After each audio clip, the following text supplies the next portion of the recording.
We are former DoD employees speaking in our personal capacity only. Nothing we say reflects the official position of the U.S. government or any agency. All content is based on publicly available open source information. No classified material is ever discussed.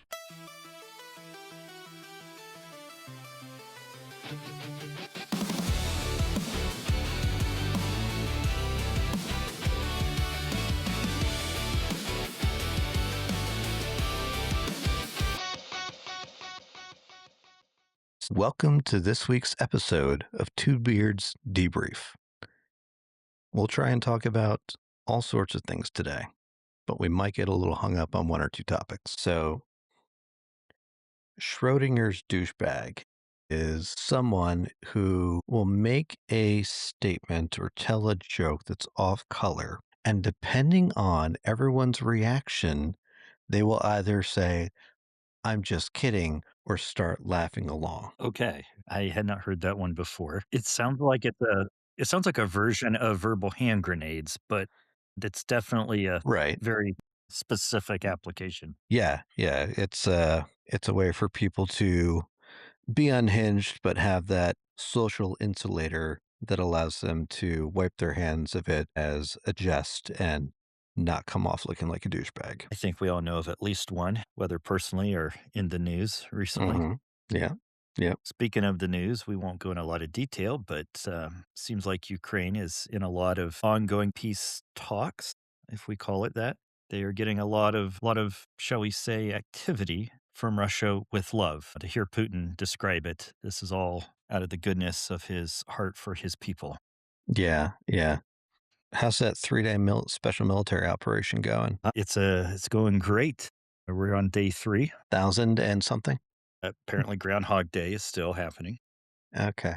No, what is it? They're gonna be starting their 5th year next month. Yeah, time flies. I remember when that started. Yeah. I was in between assignments and didn't have my usual accesses.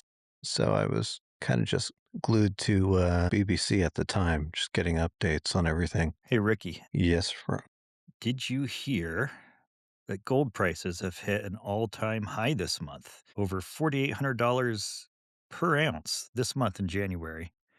And silver is potentially outpacing it in a bull market. interesting. Yeah, Now, we don't provide financial advice on this channel, correct. but if you want to buy gold or silver, always buy on the upswing. Timing can be Yeah, an issue. right. What's the rule with Russia?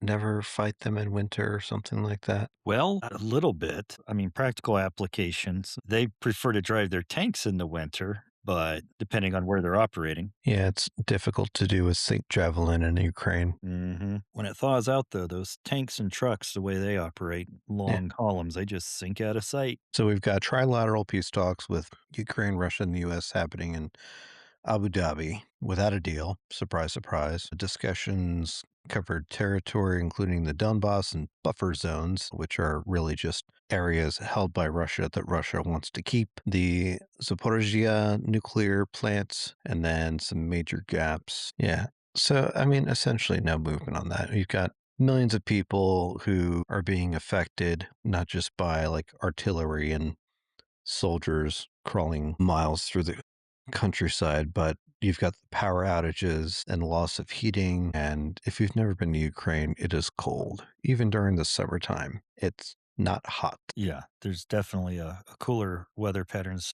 For those familiar with like Germany through England, the UK, they get their weather mostly from the Caribbean, Yeah, from the Gulf Stream. from that Gulf Stream. So that keeps the cold. In fact, Germany, when I was there, I was closer to the North Pole than Maine in the United States, but we had much more temperate weather. Yeah, and for our Canadian listeners, it's actually further north than Winnipeg. Right. However, Ukraine does not seem to quite benefit from that weather pattern, at least They do temperature not. wise. It is cold, as you said. Yeah. I'm not expecting at this point, of course, every morning it seems like I wake up and, well, so far, every morning I've woken up, except when I work night shift. But every day there's something in the news I go, well, I did not see that coming. But that aside, I don't expect to see a quick resolution to the whole Mhm. Ukraine Russia debacle or special operation, whatever correct term is, anytime soon. Yeah, war is always ugly. And how do I phrase this? When you have two forces of somewhat equal strength fighting, it just becomes a war of attrition. Whose people die faster? Whose people die faster and who runs out of resources faster? Yeah. The Ukrainians have the benefit of the Western world backing them for the most part, whereas Russia's had to rely on North Korean artillery shells. Yeah. And on top of that, I just mentioned resources. I was doing a little checking this week and the numbers, best I could find them, uh, it appears that this shadow fleet that Russia uses, that the numbers might be a bit higher on the slimming down, not just from the US seizing vessels. I think we're up to 6 the last time I checked. But when you add in Ukraine hitting vessels, which I think we've all kind of gotten numb to seeing it in the news. I think sometimes we see it in the news and think it was the one 3 days ago. But that, along with just vessels that are in need of severe repair and have been pulled and not been replaced, other vessels not getting added, and then some just being pulled from the fleet. It looks like the shadow fleet's down by around 20% of what it was just a couple years ago. If that's what you're using to help replenish your supplies, 20% goes from being in a net to being down in the gross really quick. Yeah, so you're saying that sanctions do have an effect. They do, along with some other uh, Yeah, some other other actions. Yeah, methods. Yeah, yeah. but You need to absolutely. identify the companies operating that are in violation of said sanctions in order to affect them in a way that's Yeah. supportive. I imagine, I don't know this as a fact. I would imagine that there's a couple of companies in that mix that decided to just kind of withdraw, not worth the risk. Right. Yeah, they can step away before they're found out and continue operating in more legitimate commercial circles. Exactly. I should have mentioned this with the gold, Hmm. but apparently diamonds are not forever. Apparently, also this month in January, depending on when you heard this, is January. De Beers has slashed rough diamond prices due to a weak demand and also due to the rise in lab grown gems. Excellent. So the nearly century long monopoly that De Beers has on diamonds is still there, but thanks to scientific advancement, not as lucrative as it once was. Yeah, absolutely. And I have to think that a little bit with the cost of goods and inflation and everything, that probably people aren't buying diamonds the way they were. Just a little bit of a gut feeling on that one. I'm sure the miners in Sierra Leone are very happy about that. Yeah, I don't think it affects their pay very much. What pay? Exactly. All right. I said for the past couple weeks that I'd be avoiding this topic, but it's just become so prevalent in American media, be that traditional media or social media, that I feel like we have to talk about it. And as always, sticking to the facts, because what one side of the news is saying and the other side of the news is saying, there's always a spin because they have a bottom line. These are private organizations. They need to make money for their shareholders. So there's always going to be something, uh, what's the word? They're always going to sensationalize things. And some events, like the one I'm about to discuss, are sensational inherently. Going to talk about Alex Jeffrey Preddy, who was a 37-year-old ICU nurse at a VA hospital in South Minneapolis who was shot just yesterday by DHS ICE agent or agents. You may have seen the videos going around from multiple angles, and that's something for which I'm grateful social media provides us. There's always a lens out there nowadays. So regardless of what you hear the news agencies or the government or other private organizations say, as difficult as it may be sometimes, you can watch for yourself to see what happens. So the fact that a certain appointed official labeled him as a domestic terrorist and said he approached ICE agents to impede their investigation while armed it's not what the facts are showing. The facts are showing that he was filming ICE agents who were talking to a black woman on the street. The video shows that they I don't know what their intent was, if they were just going to question her, if they were going to apprehend her, as ISIS want to do with this generic. I'm trying to stay in the center and trying not to let my A generic opinions color. demonstrator? Yeah, yeah. I'm trying to not let my opinions color how I'm describing things. But the video shows them pepper spraying her and shoving her to the ground. At which point Alex walked over, tried to help, and then the ICE agents pepper sprayed him and threw him to the ground. Then you had at least a handful of ICE agents on top of him. I watched the video a few times, and while it did not seem as if he was cooperating, it also did not look as if he was fighting back, at least in a violent manner. He was definitely resisting because, when you get pepper sprayed and you're thrown to the ground, your instincts are to defend yourself. And so he's on the ground. One of the agents takes their pistol and starts hitting him in the head or face. It's unclear, even with all the different angles available out there on social media. And then another agent, and it's difficult to tell who's an agent, who's not an agent, because a lot of these guys are plain clothes. They're not all wearing uniforms. Like they may have a vest on with some patches, but you can get those vests and patches anywhere. One walks up, discovers the firearm in a holster, which was not visible until he was on the ground in this position, removes the gun from the holster, and looks like he takes it away. There's another agent who's behind him who takes out his gun and points it at him. I'd have to go back and watch the video again to see if he was exercising proper trigger control, but his gun is the first to go off, shooting him in the back. At which point, all of the agents step away, draw their weapons, and begin shooting at Alex while he's on the ground. And the news is talking about domestic terrorism. That does not jive with the images of this incident. Again, they're trying to stroke a narrative. It makes them look less bad if this was in defense of the ICE agents and the surrounding civilians. But that's not what the video shows. You So have a bit more experience in this area than I do, and so I'm I do. welcoming your input. I know that it says in our description of this podcast that we're two ex-intelligence analysts. Mhm. I'm not sure, just to be a bit transparent here, I'm not sure it goes into any detail of my career prior to that experience. It does not.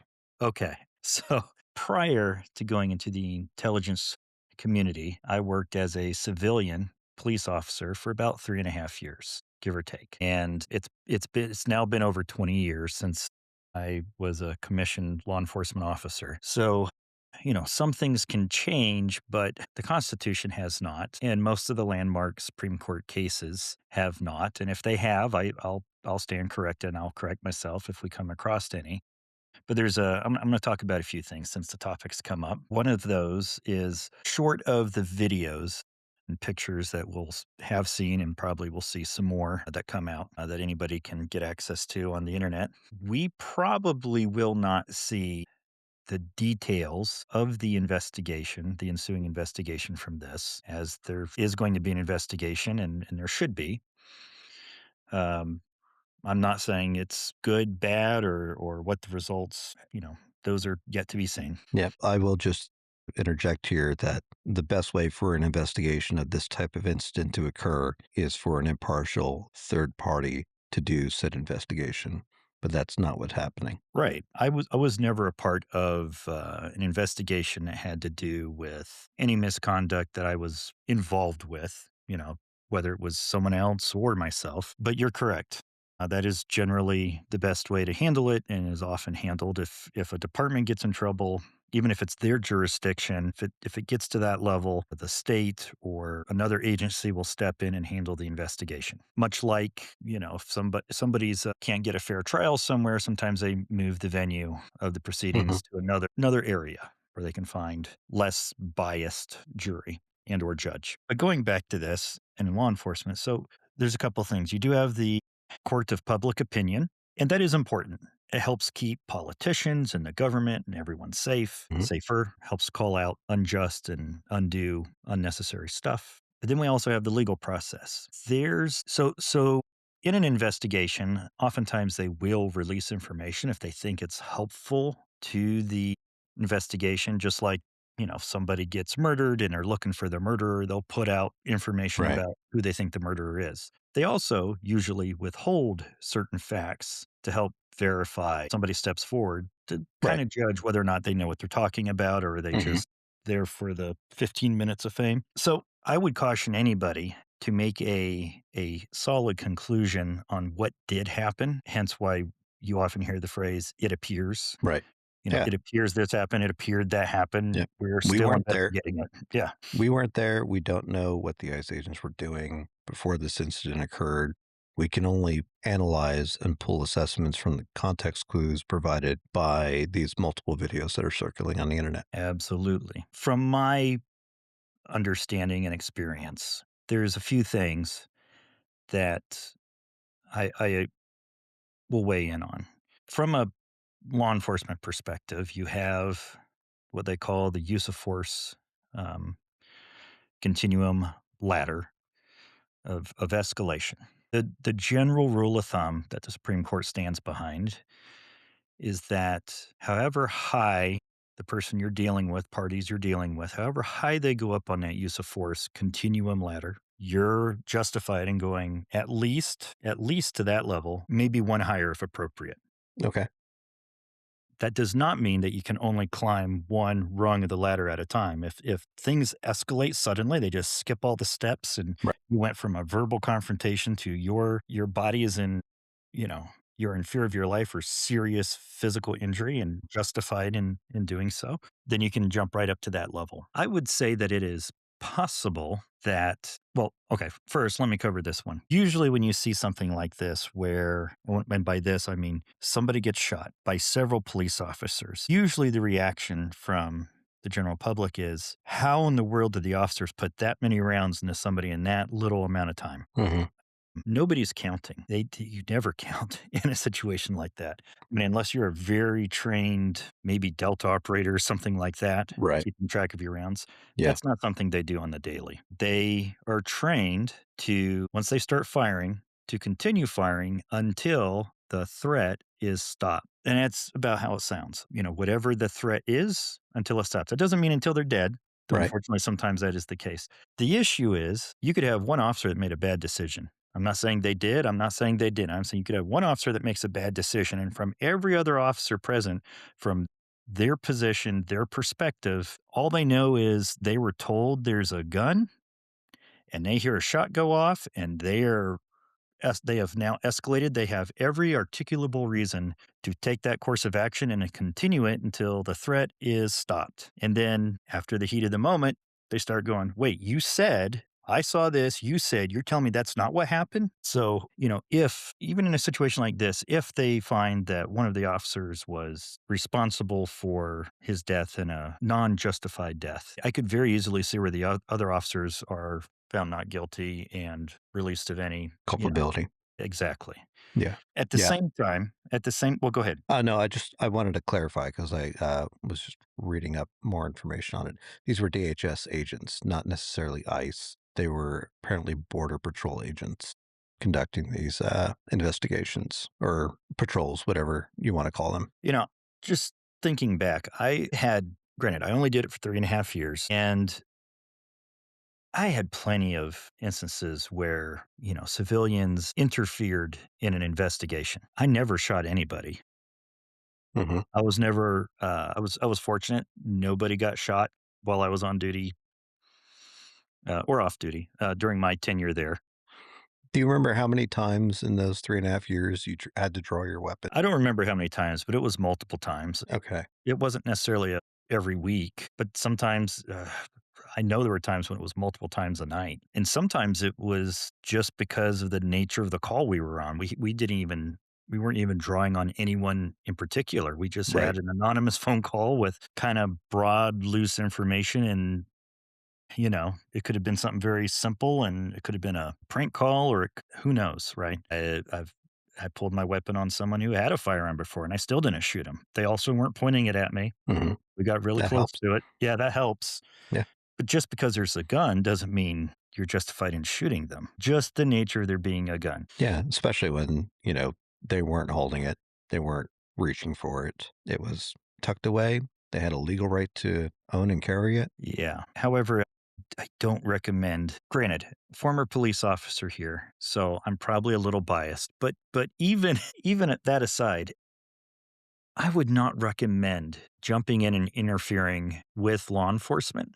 There's a big difference, just from my perspective, a big difference between somebody getting maced who shouldn't have been maced, Hmm. which is very unpleasant. I've been maced Yep. Same. purposefully and unpurposefully, Yeah.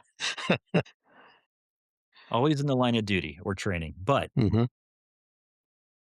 it is very survivable. Yeah. I But know there's where you're going with this, yeah, if it's if I may. go ahead. Yeah. You don't interfere with law enforcement when they're conducting their business. You especially don't do it when you yourself are armed and have not made that clear. I would say that's a bad choice to Yeah. engage in that. It is Yeah. taking on an enormous amount of risk. Hmm. That As that it's, should not include what we saw, but right. yes, it includes a lot of risk. I wanna point out something that was it last week or the week before? I'm not These are running saying together for me at this point. I know. I'm not saying don't demonstrate and don't object to what you see going on. But I just wanna point out that there have been studies done that have shown that peaceful demonstrations are far more effective than Hmm. violent ones. Yeah. So if you think you're justified by Unless doing you're in this, Iran. well, that is a generality, I suppose. There are Hmm. always exceptions to the rule, right? Well, I can't say always because that's a Yeah. rule too. There are often exceptions to the rule. Hmm. Yeah. So, we've got Alex, it just happened yesterday. And then recently we had Renee Good, which was an ICE incident, who was shot while operating her car after being asked to get out. Another, you know, bad decision on part of the agent. I understand in that moment, if you feel as though you're about to get run down by a vehicle, then you have a duty to protect yourself. There were not nearly as many videos of that incident as there were of yesterday's shooting. And I think that there were more camera phones out yesterday because of what just happened to Renee. And I think that that's a good thing I agree. because the best way that these agents, and, some of them have been on the job for years, some of them just signed up, you know, 8 weeks ago or whatever, however recently, the best way to hold them accountable is these videos that civilians can shoot at any point and share in order to provide us with the facts. And I welcome it. So when I was a police officer, it was, like I said, just over 20 years ago when I gave up my badge and commission. But even when I was law enforcement, cameras were starting to be a thing. That granted, we did not have smartphones yet. Hmm? I quit right before the first smartphones came out, but everybody seemed to have a camera in their pocket. The little slim cameras had come Yep. out. Security cameras were becoming more of a Yeah. thing. CCTV. Yep. And we were very aware that anything we talked about it quite a bit. Anything we do, we assumed and reminded each other probably on film somewhere. So Mhm. please make sure you're doing this right because I don't want to get Yeah. involved in any of your, BS. Right. Yeah. That is something else I've noticed about it. Any videos of DHS agents walking about, I don't see many body cams, which has What? been a huge push for, local PDs to get in order to protect their officers and provide additional evidence in cases where, they need to figure out what happened. And, as we've discussed in previous episodes, the human memory is Mm. not very accurate. No, it's not. There's been So a I'm lot of just, studies on it. yeah, I'm curious, if these agents, once they get deputized to do their job of finding and detaining illegal residents, if they're issued any equipment, or are these just, the good old boys that we've talked about for years? You're like, oh, I've already got my kit, so I can put that on, get my DHS, Velcro tabs, throw it on the top, and then I'm carrying my own personal sidearm. Because I've seen so many different weapons in the hands of these agents that, like, you would figure with a federal agency that there's a standard issue weapon, but I've seen all sorts of handguns on these guys. So I have to make the assessment that these are probably personal firearms registered to them that they're using in the line of duty. You got any thoughts on that? Well, the thought that comes to mind, and I think you have a couple of good points there. The thought comes to mind, and I don't have the number in front of me, and I was trying to look it up, is if I remember correctly, there's been a huge influx in the number of ICE agents Yep. recently. Oh, you know, not I don't know the logistics of this. I don't know if it's a budget issue, but I would imagine that if you were budgeted in the previous year for a certain number of officers and supplies accordingly, and then you have huge influx, it might be slightly problematic to get those all of those pieces of equipment as standard issue to include body cams and Right. everything else could be a bit of an issue. But No, that's valid. however, it is I would be interested in knowing, is it just something that isn't being pursued, or does it Right. make it Because it right or doesn't need to wrong? be. I don't think so. I don't I'm not going down the path of saying it's wrong if they don't, but I think it'd be a Hmm. very good idea Right. to at least be seriously considered.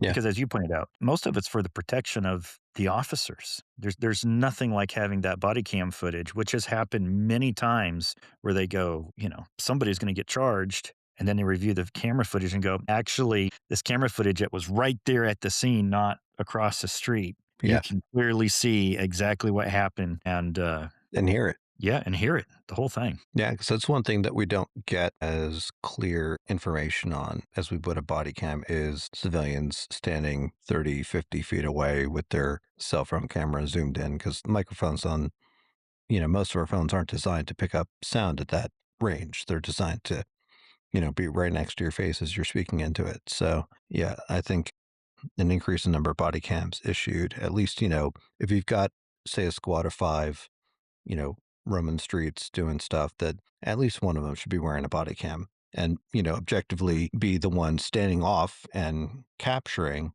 the information. The incident with Renee Good, the ICE agents were wearing body cams because we saw some of that footage. And I remember the one agent walking around to the back of the vehicle, capturing the license plate, which is smart. You're doing this thing methodically as you're trained to do. And so again, it's like, why did it need to escalate that much? I mean, they had the license plate.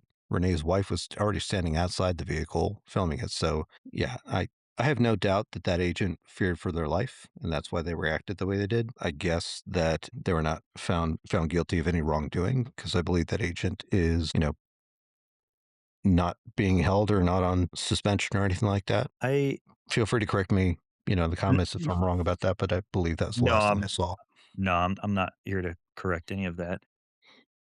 Well, I'm asking our, two listeners to chime Yeah, in, please. absolutely. And same for anything I said. I'm thinking back a little bit, right? It's easy to sit here and say, well, you've never been in their positions. And I can appreciate that. I was never an ICE officer or DHS. You weren't. Right. Yeah, and However, I do want to make the comment that, that Ron and I spent our careers looking outside the US because we operated under Title 10 and were prohibited by that US code to do any looking within the borders of the US or at any US citizens, companies, or permanent legal residents. real quick, I just got some numbers here. According to Okay. Grok, that based on official DHS and ICE announcements, the agent had approximately 10,000 officers and agents at the end of 2024. That number doubled to more than 22,000 by early 2026, representing an increase of over 12,000 or 120% surge in manpower. I don't know what kind of strain that puts on providing kits, but Right.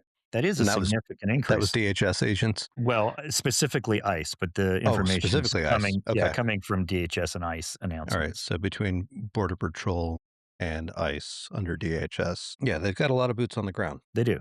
You know, completely different set of circumstances, but when I was a police officer, I did have I'll say a couple things about vehicles. First off, I did have an instance one night where I'm standing on a sidewalk in a vehicle. I realize there's a vehicle headed straight at me, jumps the curb, is headed straight at me. I could have done lots of things. What I did, and I'm sure it was not graceful, is I jumped sideways and put my hands down and did this roll onto my shoulder and pop back up.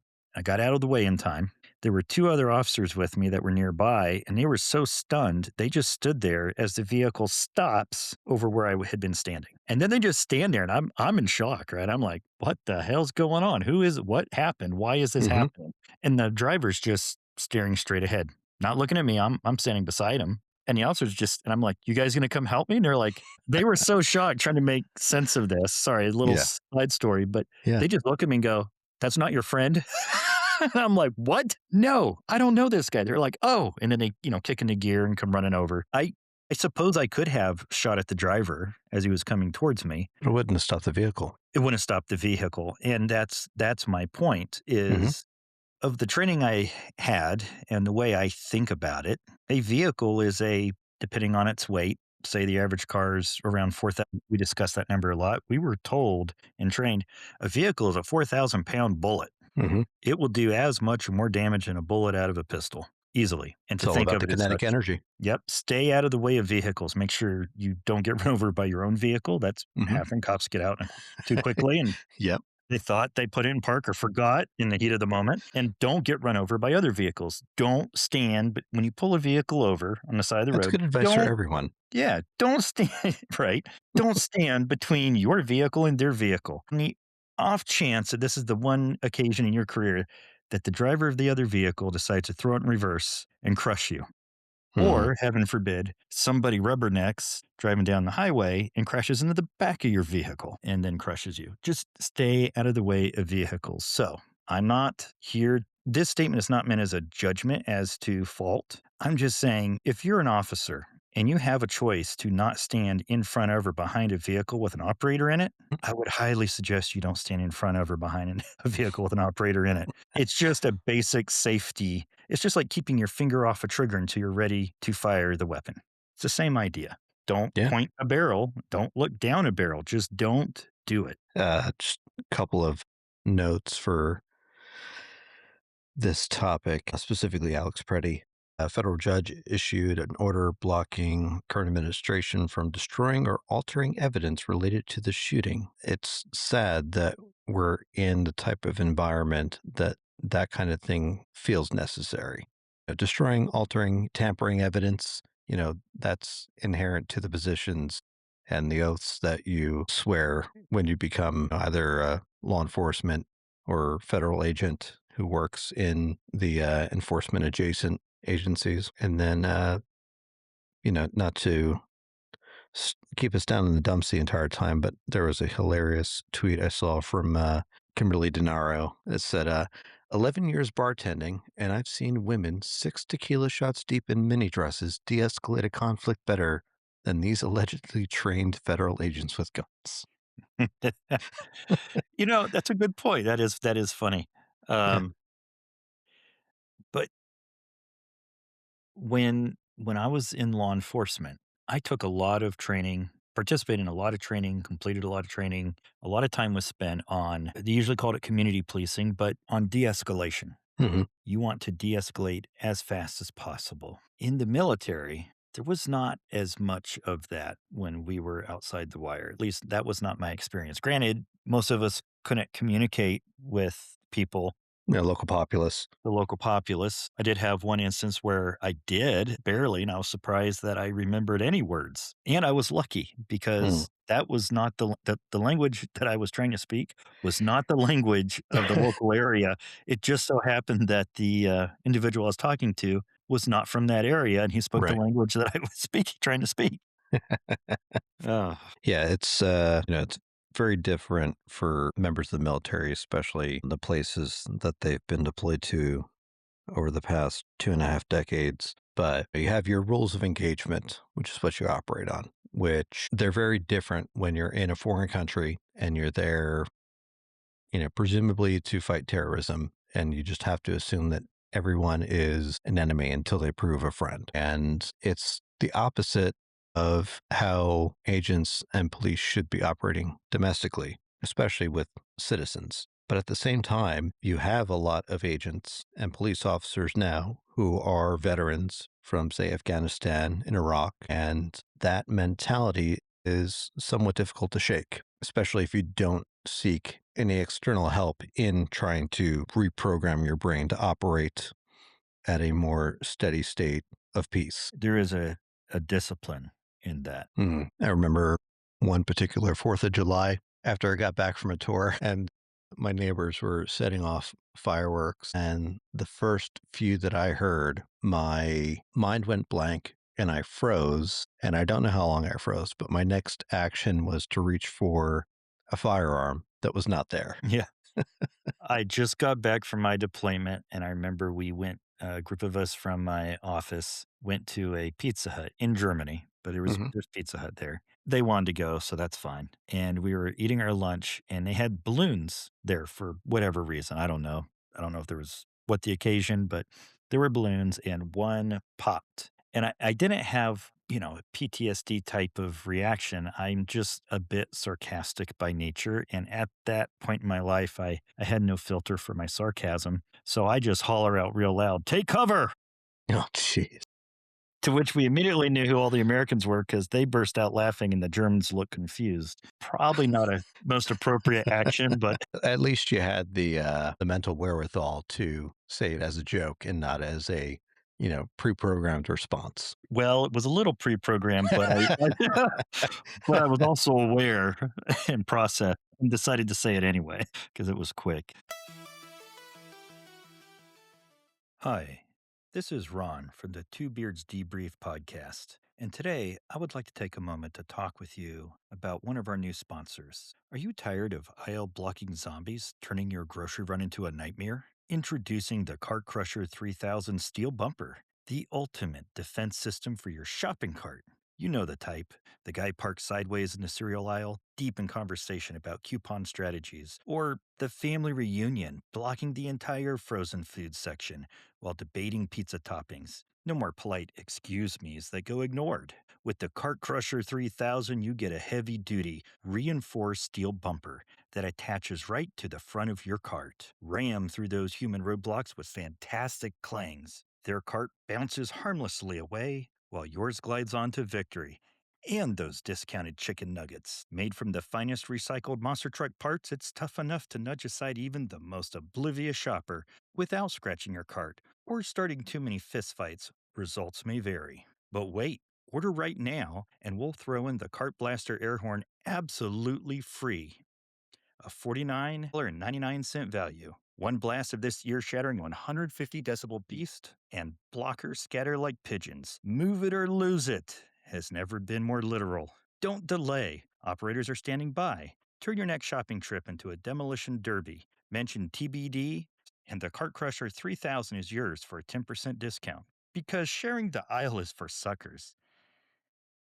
Wait, this isn't a real sponsor? So we're not getting one of these because we're sponsored.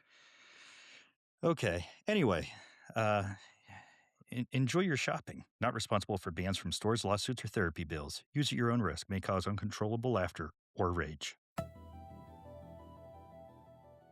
Thank you to listeners for listening to this week's episode of Two Beards Debrief. We'll be back next week with who knows what.